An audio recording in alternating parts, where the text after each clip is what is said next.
আসসালামু আলাইকুম। কেমন আছেন সবাই? আশা করি সবাই ভালো আছেন। আজকে আমি ভল্টালিন এসআর ট্যাবলেটটি নিয়ে কথা বলবো। এটি ডাইক্লোফেনাক সোডিয়াম গ্রুপের সদস্য, যা ১০০ মিলিগ্রাম আকারে বাজারে পাওয়া যায়। এটি নোভারোটিস বাংলাদেশ লিমিটেড কর্তৃক প্রস্তুত করা হয়েছে, যার প্রতিটি ইউনিট প্রাইস হচ্ছে ১৮ টাকা এবং ১ পাতা বা ১০টি ট্যাবলেটের দাম ১৮০ টাকা।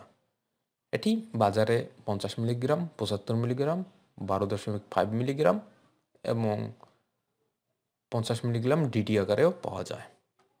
এই ওষুধের যদি নির্দেশনা এবং ব্যবহার বিধি বলা যায়, সেক্ষেত্রে এই ওষুধটি যাদের তীব্র গিঁটে ব্যথা, ব্যাক পেইন, নরম টিস্যুর ক্রিয়া আঘাতে ব্যথা, হিমায়িত কাঁধ বা ঘাড় ভেঙে যাওয়ার সমস্যা, পুরনো ইনজুরি, হাড় ও সংযুক্ত অস্ত্রোপচার, ডেন্টাল এবং ছোটোখাটো সার্জারি ইত্যাদির ক্ষেত্রে ব্যবহার করা হয়ে থাকে। এই ওষুধের পার্শ্ব প্রতিক্রিয়া হিসেবে দেখা দিতে পারে বদহজম, গ্যাস, বমি বমি ভাব, অতিসার, কোষ্ঠকাঠিন্য, মাথা ঘোরা, মাথা ব্যথা, চটকা, নিষ্পিস, উচ্চ রক্তচাপ ইত্যাদি। এই ওষুধের নির্দেশনা এবং ব্যবহার বিধি যদি বলা যায়, সেক্ষেত্রে মাত্রা এবং সেবন বিধির কথা বলতেছি। সেক্ষেত্রে প্রাপ্তবয়স্ক যারা রয়েছেন তারা ৭৫ থেকে ১৫০ মিলিগ্রাম প্রতিদিন খাবারের পরে ২ থেকে ৩টি বিভক্ত মাত্রা ব্যবহার করতে পারেন।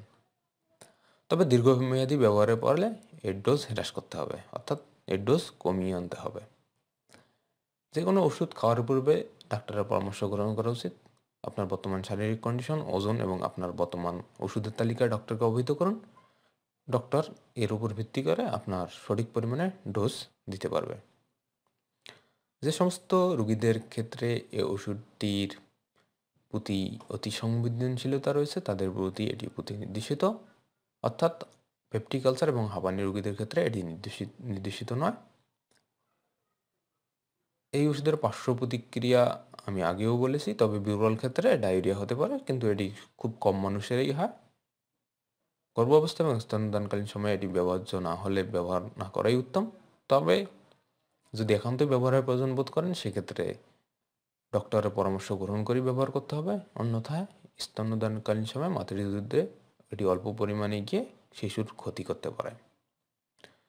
তাদের এটি সতর্কতার সহিত ব্যবহার করতে হবে যাদের পেপটিক আলসার অথবা পরিপাকতন্ত্রের রক্তক্ষরণের সমস্যা রয়েছে। ওষুধটি আপনারা যে কোনো ফার্মেসিতে পেয়ে যাবেন। অবশ্যই আলো এবং তাপ থেকে দূরে রাখুন এবং ছোট ছোট শিশুদের নাগালের বাইরে রাখুন। ভিডিওটি থেকে যদি উপকৃত হয়ে থাকেন তাহলে চ্যানেলটি সাবস্ক্রাইব করুন। ধন্যবাদ সবাইকে।